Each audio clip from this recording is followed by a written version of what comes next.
On this episode of the Best of the Hour View podcast, I share with you part of my conversation with Dr. Michelle Fynan. This conversation was actually a two-part episode that we had on the podcast in 2021, and it was a great conversation because we got really deep into a very specific topic of sexual self-esteem as it relates to those who live with disabilities. I hope you take the time to listen to the full episode, available wherever you listen to your podcasts and also on YouTube. Enjoy this conversation. In your introduction, you said that you do have a disability. Can you get into what your disability diagnosis is and hmm how the diagnosis has impacted your daily life? Yeah, so I have osteogenesis imperfecta. I was born with that, and that's a big name, OI for short, but it's more commonly known as brittle bone disease. And it's classified as a rare disease. And no one in my family had OI when I achieved this status due to a spontaneous genetic mutation. So I was the only one in my family with a physical disability. And with it affecting my bones, it really affects the type 1 collagen, which is throughout your body. So it's, your ligaments are lax, there's collagen in your organs, your lungs, your heart, your skin, just bruising easily. But most notably, it's a brittle bone disease, as that has like the biggest impact. I've had somewhere around 35 to 40 fractures, and I'm actually rocking a broken toe right now. I don't even count fingers and toes or ribs in my lineup. That would be just, I would lose count when it comes to that. Um, I've had 10 or so surgeries, including spinal fusion surgery for scoliosis. And I used a wheelchair until my junior year of high school, and other mobility devices as I grew up. That's kind of the nature of the disease. As you're, growing, there's a lot of fractures when there's a lot of bone turnover with the Right. growth. And then as things kind of level out, they level out, and then they go down again as you Yeah. get older. So I've had this, I've been riding the wave, if you will. And I would say that being in a chair had a big impact on me growing up, and I was very shy. And to know me, that's really not a part of my personality. I'm an extreme extrovert. That's one of the reason why Clubhouse is like lighting my flame right now, because I just love that connection with people. Um, but I used to be very shy, and it was really more so because of the shame that I internalized about my disability and who I was as someone with a disability, and just the label of disability in general. And it affected my dating life. I never dated, I never had romantic relationships, and I really believed that love was just not in the cards for me. And I guess you can say that led me on my journey here. Yes.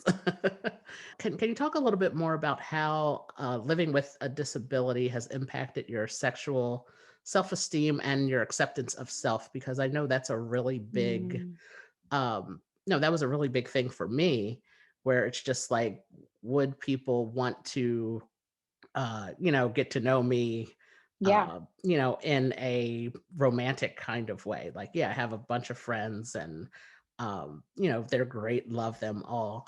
But it's just like, would somebody want to um, get to know me, like I said, in a romantic kind of way? And it's just, Yeah.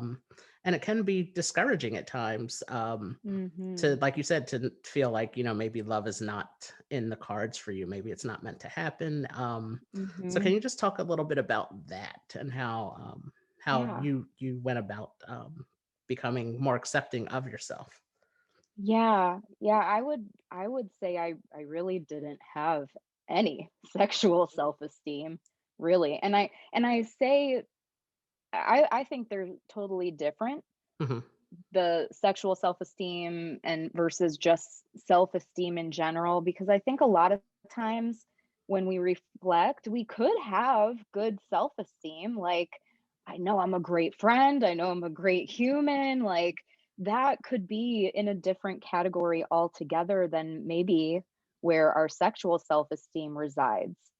Right. So, and those are different relationships, right? Like you said, I know I've got great friends, love you, mean it, but what about over here, which Right. is maybe what we're looking for. So, I I really love working with people who are not even convinced that it's a possibility because I was that person, you Hmm. know?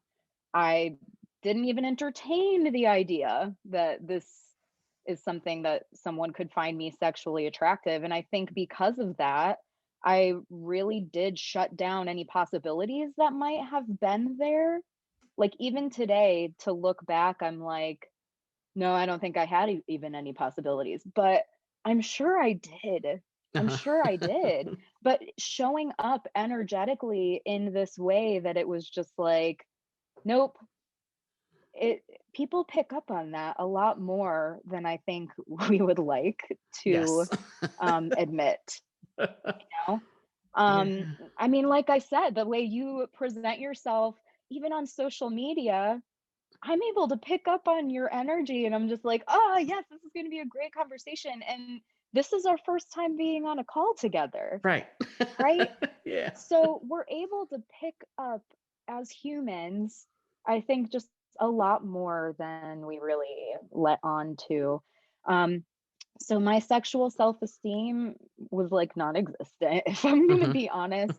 And I mentioned there was like a bell curve to the way disability for me was experienced in that it went from, severely affecting my mobility to then I was no longer in a wheelchair. I was, walking without assistance.